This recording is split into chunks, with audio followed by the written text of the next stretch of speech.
The Pandora's Box of Spirits. In a small, secluded village nestled between ancient forests and misty mountains, there lived a man named Elias. He was curious, ambitious, and always searching for ways to gain an edge in life. Elias had heard whispers of a powerful artifact hidden deep within the forest, a box said to contain spirits that could grant unimaginable power to whoever opened it. The villagers spoke of it in hushed tones, warning that it was cursed, but Elias dismissed their fears as superstition. He believed he was smarter, stronger, and more capable than those who came before him. He believed he could control what lay inside. One moonless night, Elias ventured into the forest, guided by an old map he had found in his grandfather's attic. After hours of searching, he stumbled upon a clearing where the box lay, its surface etched with strange, glowing symbols. Ignoring the unease creeping into his chest, Elias lifted the lid. A rush of cold air swept through the clearing, and the box began to tremble.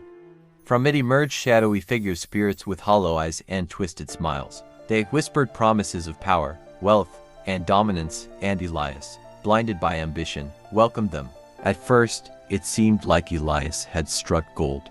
His fortunes changed overnight. He gained influence, wealth, and the admiration of those around him.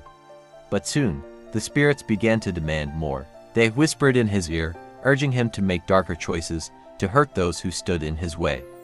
Elias, now addicted to the power they offered, complied. He became a shell of the man he once was, his soul slowly being consumed by the entities he had unleashed. The villagers noticed the change.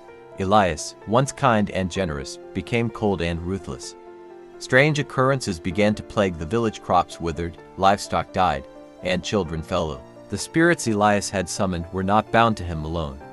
They spread their corruption like a disease, feeding on the fear and despair of the villagers. One night, Elias had a moment of clarity. He saw the destruction he had caused and realized the enormity of his mistake. He tried to close the box, but it was too late. The spirits laughed, their voices echoing in his mind.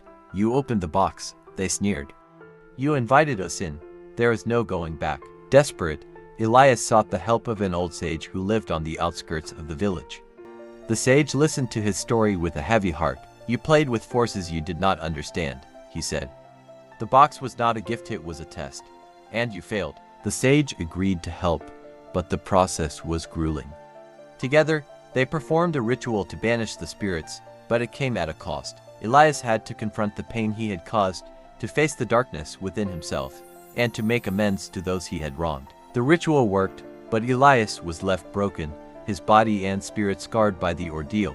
The village slowly recovered, but the memory of Elias's folly remained. The box was sealed once more and buried deep within the earth, a warning to future generations. Elias, now a shadow of his former self, spent the rest of his days in quiet repentance, a living reminder of the dangers of opening Pandora's box.